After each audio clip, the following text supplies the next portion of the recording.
பிப்ரவரி 27ஆம் தேதி பல்லடத்தில் எண்மண் எண்மக்கள் யாத்திரை நிறைவு விழாவுக்கு வருகை தரும் பாரத தாயின் தவ புதல்வன் உலக அரங்கில் இந்தியாவை தலைநிமிர செய்த பாரத பிரதமர் நரேந்திர மோடி அவர்களை வரவேற்க வருங்கால தமிழகம் திரு அண்ணாமலை அவர்களின் தலைமையில் அணிவகுப்போம். வேண்டும் மோடி மீண்டும் மோடி. மத்திய சென்னை மேற்கு மாவட்ட தலைவர் என் தனசேகர், மாவட்ட பொருளாளர் வி ரமேஷ், அட்வொகேட். தேசம் காப்போம், தமிழை வளர்ப்போம் மாநில மாநாடு மார்ச் 2 திருச்சி சிறுகனூர்.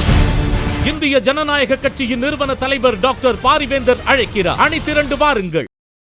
பாரதிய ஜனதா கூட்டிலிருந்து அதிமுக விலகிட்டாங்க. எழுத்துப்பூர்வமான தீர்மானம் போட்டாச்சு. இன்னமும் நாங்கள் நம்பவில்லைன்னா என்ன பயம்னா அவர்களுக்கு வயிற்றில் புளியை கரைக்கிறது. இஸ்லாமிய வாக்குகள், சிறுபான்மை வாக்குகள் அதிமுக பக்கம் போய்விடும். கண்டிப்பாக போகும். தமிழ் மகன் உசேன் என்று சொல்லக்கூடிய ஒரு கடைக்கோடி தொண்டனை கட்சியினுடைய அவைத்தலைவரா திரு எடப்பாடி பழனிசாமி போட்டார். நீங்க அந்த மாதிரி திரு டி.ஆர். பாலு அவர்களையோ, நீங்க அமைச்சர் பொன்முடி அவர்களையோ, ஆர் ராசா அவர்களையோ இருக்கிற இடத்தில் ஒரு இஸ்லாமியரையாவது நீங்கள் போட்டிருக்கீங்களா? சனாதனத்தை பத்தி திமுக பேசுது சார். ஆனா திமுகவே ஒரு சனாதனம் தான். கலைஞர் அவர்களுடைய குடும்பம் அல்லது வாரிசு அல்லது ரத்த உறவுகளை தவிர வேறு யாருமே அந்த திமுக என்கிற தேன்கூட்டுக்குள் கையை விட்டுவிட முடியுமா? மீண்டும் இரட்டை இலை சின்னம் முடக்கப்படாது அப்படின்னு உறுதியா சொல்ல முடியுமா உங்களால? சின்னத்தை முடக்கி அதெல்லாம் பண்ணுனா நீங்க தேசிய கட்சியினுடைய அழகை நீங்கள் இழப்பீர்கள். அப்படித்தான் நடந்துகிட்டு இருக்குது. அப்போ தேசியவாத காங்கிரஸுக்கும் அதுதான் பண்ணாங்க, சிவசேனாக்கும் பண்ணாங்க. பாஜக என்ன தேசிய கட்சிங்கிற அழகை இழந்துச்சா? தேசிய கட்சியினுடைய அங்கீகாரம் என்பது வேறு, ஆனா அழகை இழக்கிறது. இன்னைக்கு உங்களோட எத்தனை கட்சி கூட்டணியில் இருக்குது? அவர்கள் திரு செல்வ பெருந்தகை அலங்கரித்த பதவி சட்டமன்ற எதிர்க்கட்சி காங்கிரஸ் தலைவர், அந்த பதவியை கேட்டாங்க. அது திருமதி விஜயதாரணி அவர்களுக்கு வழங்கப்படவில்லை. அது அவர்களுக்கு ஒரு அதிருப்தி. நமக்கு வாய்ப்பே இல்லையே, அப்போ திரும்பவும் எம்எல்ஏ ஆக முடியாது, கட்சி தலைவர் ஆக முடியாது. கட்சி தலைவரை செல்வ பெருந்தகையை போட்டாங்க, நாடாளுமன்ற உறுப்பினர் ஆக முடியாது. ஆக இதோடு நாம் அரசியலில் நாம் ஸ்தம்பித்து விடுவோமோ என்பதனால் இன்னைக்கு பாஜகவுக்கு போயிருக்காங்க. பாஜகவுக்கு போனவங்க எல்லாம் மாநில தலைவர் ஆக்கிடுவாங்களா என்ன? இதுக்கு முன்னாடி 2019 திரு எடப்பாடி முதலமைச்சர் சொத்து வரியை ஏன் உயர்த்தல? திமுக உயர்த்திச்சு 150%. மின்சார கட்டணத்தை ஏன் உயர்த்தல? அதுக்குதான் சார் இப்ப 8 லட்சம் கோடி கடன் இருக்கு. ஏத்தலங்கெல்லாம் பெருமையா சொல்லாதீங்க. அப்படி கிடையாது. இப்ப கடன் யார் பேர்ல இருக்கு? உங்க பேர்ல இருக்கு, என் பேர்ல தான் இருக்கு. இதெல்லாம் பெருமை சொல்றதுக்கு ஒண்ணுமே கிடையாது. அதனாலதான் இந்தியாலேயே கடன்ல வாங்குற மாநிலங்கள்ல நம்பர் 1 மாநிலமா தமிழகம் இருக்கு. ஆனா ஜெயலலிதா அவர்கள் போனதுக்கு அப்புறம் பாஜகவோட கூட்டணி இருந்த போதும் சரி, 2019 சரி, 2021 சரி, எப்பவுமே அந்த திராவிடம் அதெல்லாம் முக்கியம்னு உங்களுக்கு தோணவே இல்லை. ஆனா பாருங்க, இந்த ஞான உதவியெல்லாம் உங்களுக்கு 6 மாசம் முன்னாடி தான் வருது. அப்படி இல்லை, கெட்ட பின்பு தானே 8 குத்தி வரும். நீங்கள் பாரதிய ஜனதாவுடன் கூட்டணியோடு அதிமுக சேர்ந்ததற்கு பிறகு தொடர்ந்து ஒரு சரிவை, ஒரு வீழ்ச்சியை அதிமுக சந்தித்ததுன்னு தானே உண்மை. உண்மையிலேயே அதிமுக அதை கூட்டணி நோக்கி நகர்ந்து நீங்க பாக்குறீங்களா? புரட்சி பாரதம் இருக்கிறது, அதே மாதிரி சமத்துவ மக்கள் கட்சி பேசிக் கொண்டிருக்கிறார்கள். ஆக இன்னும் சில கட்சிகள் கண்டிப்பாக வரும். அப்படி வரக்கூடிய கட்சிகளுக்கு கண்டிப்பாக எதிர்காலத்தில் அங்கீகாரத்தை மாண்புமிகு எதிர்க்கட்சி தலைவர் முதலமைச்சராகி கண்டிப்பாக அவர் பலமான ஒரு கட்சியாக மாற்றி காட்டுவார். ஆதன் தமிழ் நேயர்களுக்கு அன்பு வணக்கம். இந்த சிறப்பு நேர்காணலில் நம்முடன் இணைந்திருக்கிறார் அரசியல் விமர்சகர் அக்னீஸ்வரன் அவர். வணக்கம் சார். வணக்கம். இந்த கூட்டணி சம்பந்தமான விஷயங்கள் போய்கொண்டிருக்கிறது. குறிப்பா திமுக கூட்டணி சம்பந்தமான டெவலப்மெண்ட்ஸ் வந்துகிட்டே இருக்கு. அவங்க அந்த பேச்சுவார்த்தை நடத்துறாங்க, அந்த விஷயங்கள்லாம் நம்ம பார்த்துக்கிட்டே இருக்கோம். ஆனா அதிமுகவுடைய பொதுச் செயலாளர் எடப்பாடி அவர்கள் சொல்லும்போது ஒரு பிரம்மாண்ட கூட்டணி அமைக்கப்படும் அப்படின்னு சொன்னாரு. ஆனா இப்ப வரைக்கும் அதற்கான ஒரு சமிக்ஞைகள் எதுவும் தெரிஞ்ச மாதிரி இல்லை. உண்மையிலேயே அதிமுக அதை கூட்டணி நோக்கி நகர்ந்துன்னு நீங்க பாக்குறீங்களா? இல்ல, கண்டிப்பா கூட்டணி நோக்கு அந்த மாண்புமிகு எதிர்க்கட்சி தலைவர் சொன்னது உண்மைதான். அதாவது எதிர்க்கட்சியாக இருக்கிற போது நம்ம மேல இருக்கிற நம்பிக்கையை விட ஆளுங்கட்சியாக இருந்த போது நம்பிக்கை அதிகம். அதனால தான் அன்றைக்கு தேசிய ஜனநாயக கூட்டணியில் இருக்கும்போது கூட ஏகப்பட்ட பேர் கூட்டணியில் இருந்தாங்க. இப்போ அந்த கட்சிகள் எல்லாம் பாரதிய ஜனதாவை நோக்கி நகர்வதற்கு காரணம் ஆளுகிற கட்சியில் இருந்த அதிமுக இன்னைக்கு கீழே வந்துருச்சு அப்படின்னு தான் அர்த்தம். இப்போ இதுதான் ஒரு உண்மையான களத்தை எப்படி தீர்மானிக்க போறாங்கன்றத மாண்புமிகு எதிர்க்கட்சி தலைவர் இப்பொழுதுதான் அரசியலை உற்று நோக்குகிறார். நாம் ஆளுங்கட்சியாக இருந்தால் நம்ம மீது சவாரி செய்வதற்கு கட்சிகள் அதிகம். ஆனால் எதிர்க்கட்சியானதற்கு பிறகு நம்மளிடம் ஆதாயம் எதுவும் குறைவாக எதிர்பார்க்கிற போது அவங்க போகத்தான் செய்வாங்க. ஆனாலும் அதிமுக இந்த வரலாறு திரும்பும் அப்படிங்கிற மாதிரி 2014 செல்வி ஜெயலலிதா அம்மா இதே கட்சியின் பொதுச் செயலாளராக இருந்தபோது என்ன முடிவெடுத்தாங்களோ அதே நிலை தான் இன்றைக்கும் எடுக்கிறார். சில கட்சிகள் வருகிறார்கள், பேசுகின்றார்கள். ஆனால் இன்னும் கூடிய விரைவில் இன்னும் ஒரு சில நாளில் அந்த வெளிப்படையான தன்மையோடு அவர் பேசுவார். ஆனால் ஒருவேளை 2014 மாதிரி வந்து எல்லா தொகுதியும் இரட்டை இலை அப்படிங்கிற ஒரு சூழல் இப்போ வந்துச்சு அப்படின்னா, அப்போ கிடைச்ச அதே ரிசல்ட் வந்து இப்போ இருக்குமா? அட்லீஸ்ட் அதில் பாதி கிடைக்குமா அப்படின்னே ஒரு சந்தேகம் இருக்குல்ல.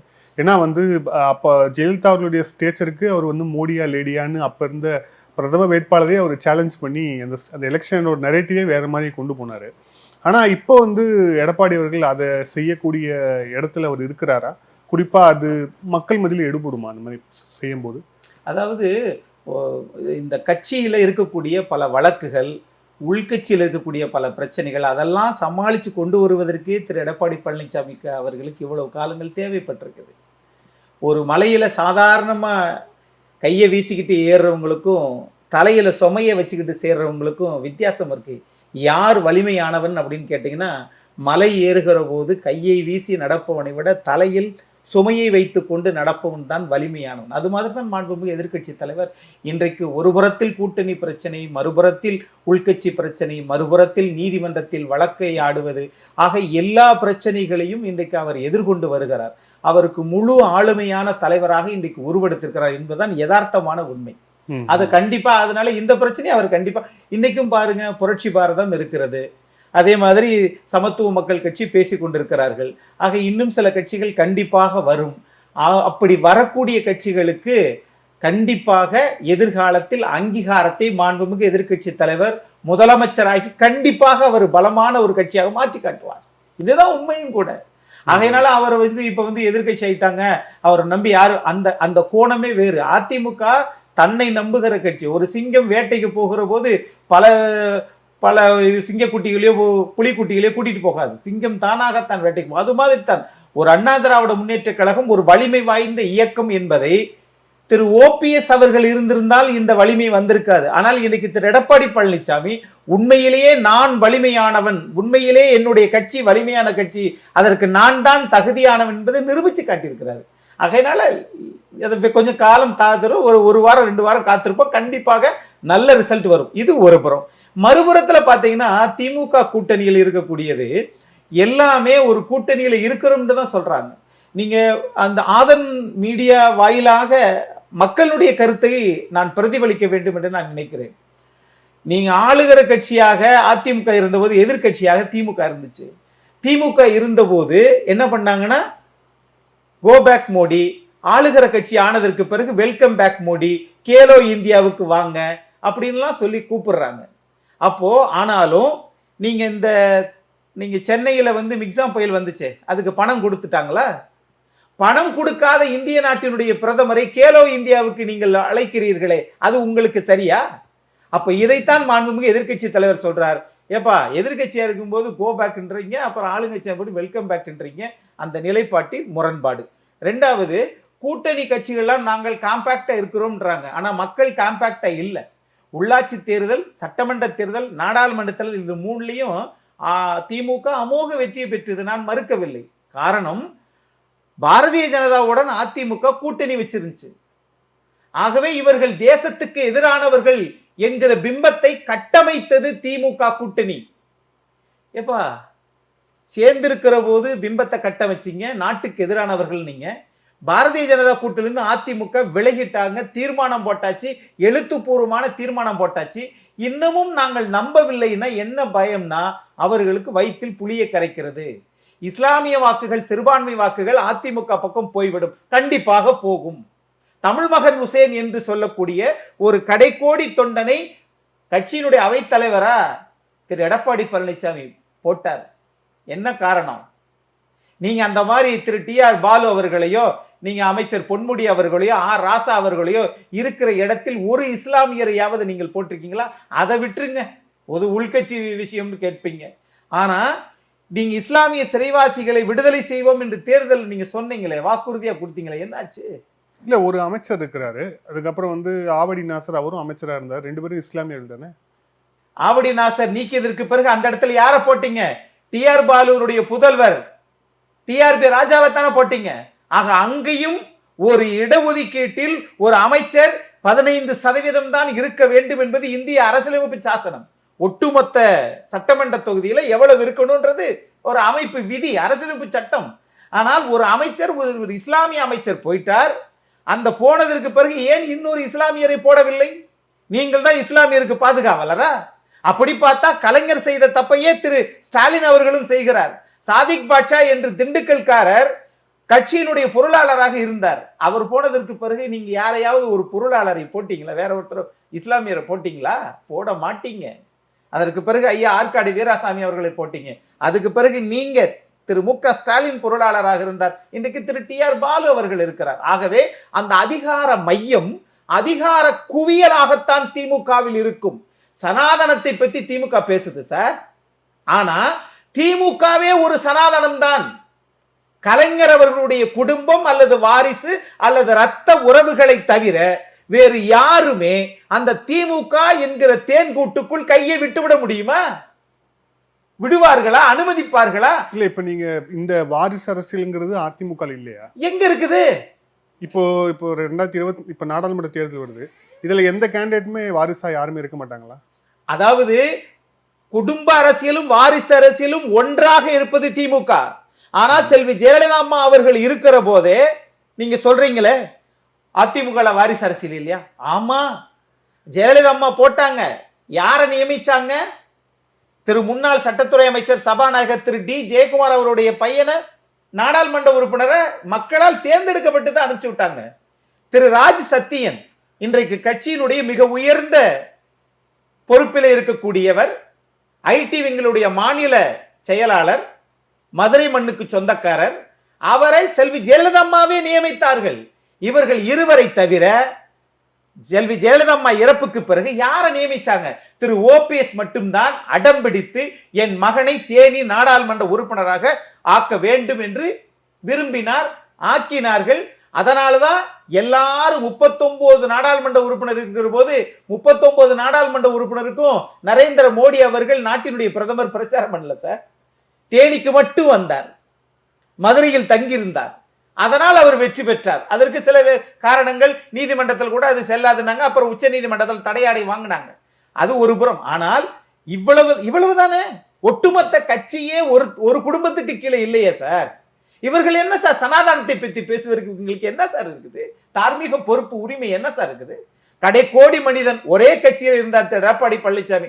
நான் ஆதரிப்பதற்கு காரணம், ஒரே கட்சியில் 89 செல்வி ஜெயலலிதா அம்மா எந்த பக்கம் இருக்காங்களோ அதே அணியில இருந்து இன்னைக்கு கட்சியில் 2022-23 2 பொதுக்குழுவை கூட்டி இங்க உச்ச நீதிமன்ற வழக்கும் போய் பொதுக்குழு செல்லும்ன்ற ஒரு அதிகாரமிக்க ஒரு பொதுக்குழு கூட்டத்தை கூட்டி கட்சியை இன்னைக்கு கைப்பற்றிருக்காருல. பெரும்பான்மை அவர்கிட்ட தானே இருக்குது. ஆகவே அவரை யாரும் மிரட்ட முடியாது. அவரும் யாரை மிரட்டவும் மாட்டார். சாது மிரண்டால் காடு கொள்ளாது. அதிமுகவுக்கு வாக்கு வங்கி அதிகம். அப்படித்தான் நான் பார்க்கிறேன். இப்ப இதுல கூட்டணி கட்சிகள் நம்ம பேசணும். கூட்டணி கட்சிகள் பாஜகக்கும் கூட்டணி கட்சிகள் இருக்கிறாங்க. இப்போ ஜி.கே. வாசன் உறுதிப்படுத்திட்டார். அவர் அதிமுக பக்கம் வருவார்னு சொன்னாங்க. ஆனா ஜி.கே. வாசன் இப்போ அங்க உறுதிப்படுத்தி இருக்கிறார். திமுக பக்கமும் பாஜக பக்கமும் கூட்டணி கட்சிகள் போக போக இந்த இடம் கொஞ்சம் வீக்கா இருக்கு அப்படிங்கிற ஒரு பெர்செப்ஷன் மக்கள் மத்தியில வராதா? அது சார் கண்டிப்பாக அந்த பெர்செப்ஷன் வராது. காரணம், தமிழ்நாட்டில் பொதுச்செயலர் ஆனதற்கு பிறகு மதுரையில் ஒரு பிரம்மாண்டமான ஒரு எழுச்சி மிகு மாநாட கூட்டினார். என்ன பயங்கரமான ஸ்தம்பிச்சு போச்சு. தன்னை நிரூபித்து காட்டினார். ஒரு புறம் சட்ட ரீதியாக பொதுக்குழு, மறுபுறம் நீதிமன்ற வழக்குகளை சந்திப்பது, மூன்றாவது முறம் பொதுச்செயலர் ஆனதற்கு பிறகு நான் மக்கள் மத்தியிலும் இந்த அண்ணா திராவிட முன்னேற்ற கழகம் இன்னும் வலிமையோடு தான் இருக்கிறோம், நாங்கள் யாருக்கும் சலைத்தவர்கள் அல்ல என்பதை எதிர்க்கட்சியாக இருக்கிற போது ஒரு மிக பிரம்மாண்டமான மாநாடு நடத்தினது அதிமுக தான். ஆகவே இதெல்லாம் இன்னைக்கு நினைச்சிட்டு இருக்காங்க அந்த கட்சி பலமான கட்சியை. இது தியாகத்தால் புரட்சி தலைவர் எம்ஜிஆரால் உருவாக்கப்பட்ட கட்சி சார். இந்த கட்சி நாட்டுக்கு தேவை. இது ஜனநாயக கட்சி. ஒரு கடைக்கோடி மனிதன் ஒரு கிளைக்கழக செயலாளர் இருந்தவர் ஒரு கட்சியின் பொதுச் செயலாளர் வரணும்னா உலகத்துல எந்த கட்சியில் அப்படி ஆக முடியும் சொல்லுங்க? ஒரு தொண்டர்களால் ஒரு மனிதன் ஒரு அங்கீகாரத்தை, உயரிய உச்சபட்ச அதிகாரத்தை தொட முடியும்னு அது அதிமுக தான் சார். ஆக அந்த கட்சிக்கு அவர் வந்திருக்கிறார். இது ஒண்ணு. ரெண்டாவது, நீங்க சொல்றீங்க பாஜக கூட்டணியில நீங்க போனோம்னா அந்த பெர்செப்ஷன் மாறும், உங்களுக்கு நீங்கள் வலிமையை இழப்பதாக தெரியவில்லையா? அதிமுக என்றைக்கும் வலிமை இழக்கக்கூடாது என்பதற்காகத்தான் நாங்கள் எல்லாம் இருக்கிறோம். அதுக்கு ஒன்று காரணம், நீங்க இவங்க எடுத்துக்கங்களேன், தமாக யார் நாடாளுமன்ற உறுப்பினர் உங்களுக்கு கொடுத்தது நியமனங்களவை? அதிமுக கொடுத்தது, ஊரறிந்த விஷயம். ஆனா அது அவர் யோசிக்கலையே. அரசியல்வாதிகள் ஆட்சியை பிடிக்க வேண்டும் என்பவர்கள் அதை யோசிக்க மாட்டார்கள். நாம் யாருடையாவது தயவிலே நாம் வாழ வேண்டும் என்று நினைத்தால் அவர் யாரை வேண்டுமானாலும் போய் பார்க்கலாம். அதுக்குத்தானே அவர் அரசியல் கட்சியை நடத்துகிறார்கள். அவரால் இந்த தமிழ்நாட்டில் ஆட்சி பிடிக்க போற ஒரு லட்சியம் இருக்கா? 2026 தமிழ்நாட்டில் அண்ணா திராவிட முன்னேற்ற கழகம் ஆட்சி அமைக்கும். திரு எடப்பாடி தான் நாட்டின் முதலமைச்சர். ஆகவே அந்த நிலைப்பாடில் மக்கள் தயாரா இருக்கிறாங்க சார். இவர் இங்க இருப்பாங்க, சரி ஒருவேளை நான் இன்னொன்னு கேட்கிறேன், இந்த ஆதன் மீடியால நான் கேட்கிறேன், அரசியலை சற்று ஆய்ந்து பார்க்க வேண்டிய விஷயம். 2004க்கு முன்னாடி தமாக அதுக்கு முன்னாடி என்ன நிலையில இருந்துச்சு? 96ல ஆரம்பிக்கப்பட்டது. 2006ல காங்கிரஸ் வரப்போகுதுன்னு தெரிஞ்ச உடனே பாண்டிச்சேரியில போய் காங்கிரஸோட தமாக இணையவில்லையா? இணைந்ததற்கு பிறகு இதே திரு ஜி.கே. வாசன் ராஜ்யசபா உறுப்பினராக வரலையா? அதற்கு பிறகு அந்த 5 வருஷம் கழிச்சு கப்பல் போக்குவரத்துறை அமைச்சராக இல்லையா? ஆகவே அவர்களுக்கு டெல்லியில் லாபி செய்ய வேண்டும், மத்திய அமைச்சராக இருக்க வேண்டும். இப்ப நாம அதிமுக கொடுத்த பதவியே 2027 வரைக்கும் இருக்கிறது.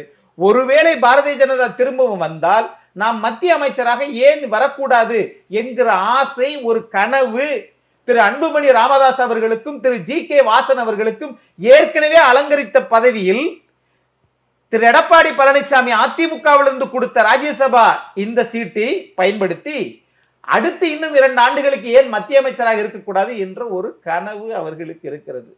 திரும்பி வந்தால் பாரதிய ஜனதாவோடு இருப்பார்கள். ஒருவேளை காங்கிரஸே வந்தாலும் தமாகவை கொண்டு போய் காங்கிரஸில் சேர்த்து விடுவார்கள். இதுதானே அவர்களுடைய வழக்கம், வாய்ப்பாடு.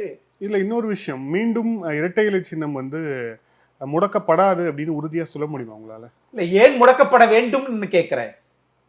சாதிக்கழி வழக்கு 1971 படி உத்தரப்பிரதேசத்தில் போட்ட வழக்கின்படி இன்னைக்கும் பெரும்பான்மை யாருட்டு இருக்கோ அவங்களுக்கு தான் சார் அந்த கட்சியினுடைய இது.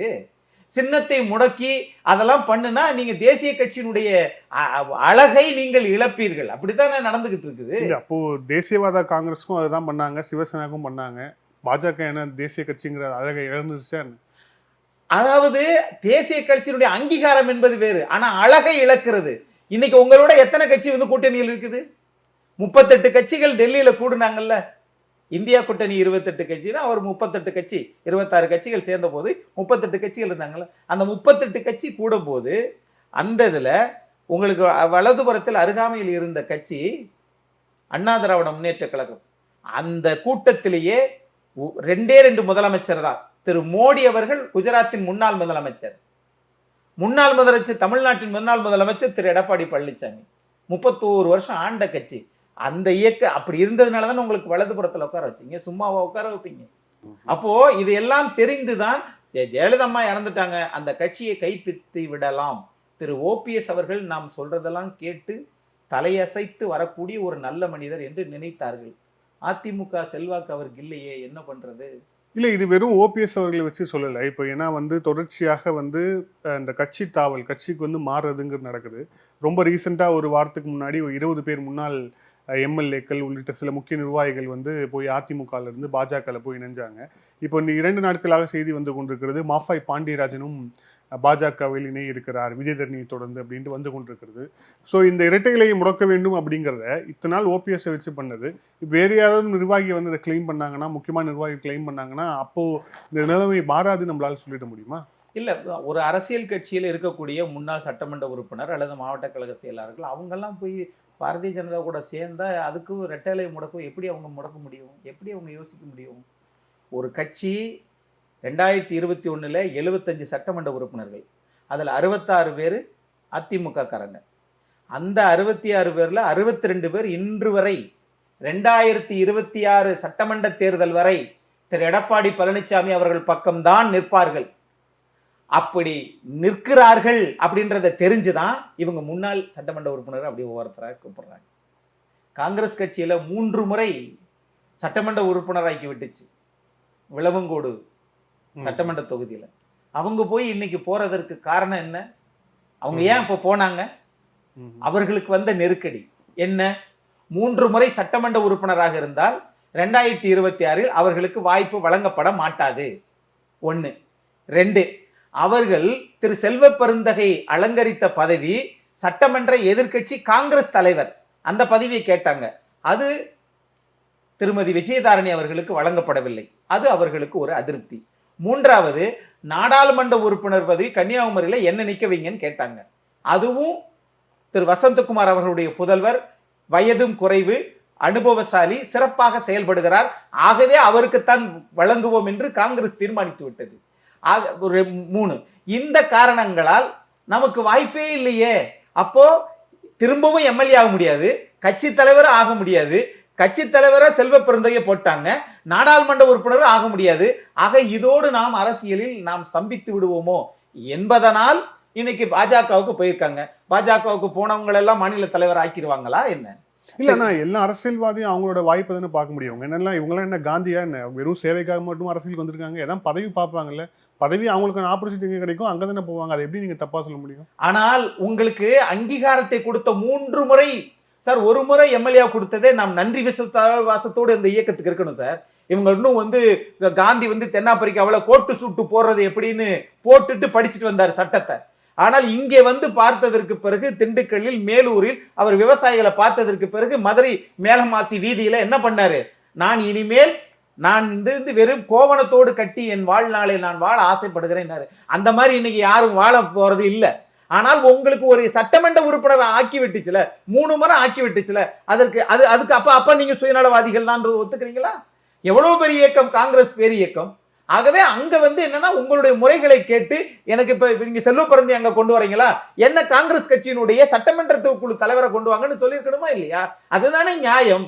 நீங்க உண்ட வீட்டுக்கு ரெண்டகம் செய்யக்கூடாது சார். நாம் இருக்கிற வீடு குடிசை வீடாக இருந்தாலும் அந்த குடிசையே தீ வைத்து பார்த்தால் எரியுமா என்று கேட்டால் எரியத்தான் செய்யும். அதுதான் இன்றைக்கு நடக்கக்கூடிய அரசியல் நடைமுறையா இருக்குது. ஆகையினால அவங்க பிள்ளை பிடிக்கிற வேலையை பாரதிய ஜனதா செய்யறாங்க. இந்த பிள்ளை பிடிக்கிற வேலை அப்படின்னு சொன்னீங்க. ஆனா இதை செய்யாத கட்சின்னு ஒன்று இருக்கா? அதுவும் இப்ப பார்த்தா ரீசெண்டா பாஜகல இருந்து நிறைய பேர் அதிமுக சேர்ந்து, காயத்ரி ரகுராம்ல இருந்து, இப்போ ரீசெண்டா போன கௌதமில இருந்து, அதுக்கு முன்னாடி போன கேடிஆர் அவர்கள் இருந்து, எல்லாருமே பாஜகல இருந்து அதிமுக போறாங்களே. அதிமுகவும் அதே வேலை செய்யுன்னு சொல்றீங்களா? அதாவது ஏற்கனவே இருக்கிற கட்சி திமுக, அதிமுக தான் தமிழ்நாட்டில். அந்த கட்சியில இருந்து ஆளுகிற கட்சியா இருக்கிற போது அங்க அதை நாடி வருவாங்க. வேடந்தாங்கல் பறவை மாதிரி குளிர்காலம் முடிஞ்சோடனே பறவைகள் அந்தந்த நாட்டுக்கு, ஆஸ்திரேலியாவுக்கு ஓடி போயிடும். அந்த மாதிரி தான் ஆளுங்கட்சியா இருக்கும்போது வருவார்கள், எதிர்கட்சியா இருக்கும்போது போவார்கள். இதுதான் தமிழ்நாட்டினுடைய, இந்தியாவினுடைய நிலைப்பாடு. ஆனா இங்க நீங்க ஆட்சிக்கு நீங்க தான் சொல்றீங்களே, நிலையான ஆட்சி தருகிறோம், 19 கோடி மக்களை வைத்திருக்கிறோம், நல்ல ஆட்சி தருகிறோம், இந்திய நாடு வளர்ச்சி பாதையில் செல்லுகிறது எல்லாம் சொல்றீங்கல்ல. பிறகு எதுக்கு இந்த ஆள் பிடிக்கிற வேலை செய்றீங்கப்பா? உங்களுக்கு தான் திராவிடம்னாலே பிடிக்காது. நீங்கள் அதாவது காங்கிரஸ் இல்லாத இந்தியாவை உருவாக்குவோம், கழகங்கள் இல்லாத தமிழ்நாட்டை உருவாக்குவோம் அப்படின்னா உங்களுக்கு எதிர்கட்சியாவே இருக்கக்கூடாதா? நீங்க என்ன மொனார்க்கியா, முடியாட்சி அரசனா? என்ன நாட்டு மக்களை பொரிய பூத்து குலுங்க வச்சுட்டீங்க ஜனநாயகத்தை. அதனால இவங்க சார், நீங்க உடனே சொல்றீங்க இவங்கெல்லாம் போறாங்களே, அவங்களும் இங்கிருந்து வர்றாங்களே. ஆமா, சோழவந்தான் மாணிக்கம் கூட்டணியில் இருக்கிற போது வழிகாட்டு குழுவினுடைய உறுப்பினரா இருந்தாரு. அப்ப கூட்டணியில் இருக்கிறான், நீங்க வராதீங்க போங்க சொல்லலாமே. நீங்க அதிமுகவில் தான் அப்படி செஞ்சீங்களா? பொதுச் செயலாளர், கழகத்தின் துணை பொதுச் செயலாளர் விபி துரைசாமி நாடாளுமன்ற உறுப்பினராக்கி விட்டது திராவிட கட்சிகள். அவரை நீங்க கூப்பிட்டீங்களே, என்ன பதவி கொடுத்துட்டீங்களா? ஆக நீங்க கூப்பிட்டு வச்சு உட்கார வச்சிருவீங்க, அவ்வளவுதான். அது சகோதரி விஜயதாரணி அவர்களுக்கும் பொருந்தும்.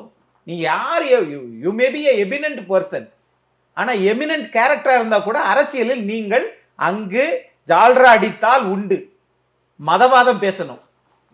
இதுக்கு தானே உங்களை ஆள் சேர்க்கிறீங்க. ஆனால் திராவிட கட்சிகள் வளர்ச்சி பாதையில் சார், நீங்க இதுக்கு முன்னாடி 2019 திரு எடப்பாடி முதலமைச்சர் இருக்கிற போது 35 விழுக்காட்டுக்குள்ள இருந்ததை 52 விழுக்காடு உயர்கல்வியில் இருந்துச்சு சார். 7.5 நடைமுறைப்படுத்தியவர் எடப்பாடி பழனிசாமி. ஆகவே அவருக்கு இந்த நாட்டு மக்கள் சொத்து வரியை ஏன் உயர்த்தல? திமுக உயர்த்திச்சு 150%. மின்சார கட்டணத்தை ஏன் உயர்த்தல? அதுக்குதான் சார் இப்ப 8.5 லட்சம் கோடி கரண்ட் இருக்கு.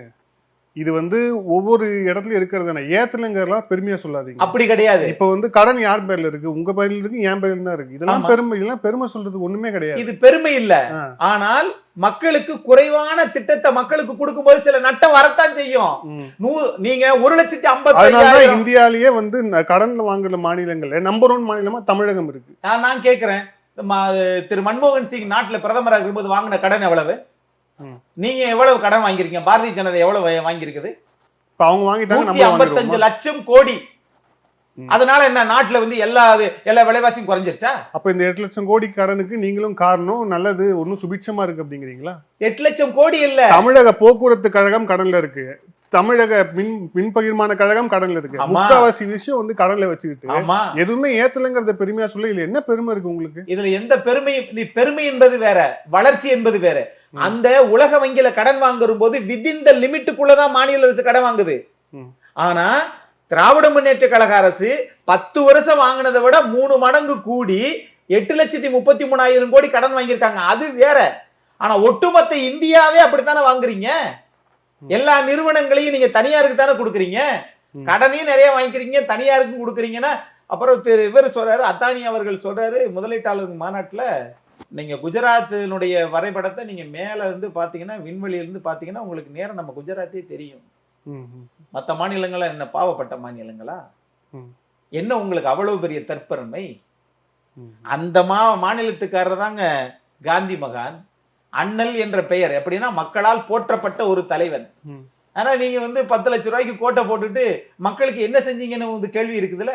அதுதான் நீங்க மாற்றி இப்ப வந்து நாங்க வந்து நம்ம கோயில் கட்டுறோம், மதவாதத்தை பேசுறோம்.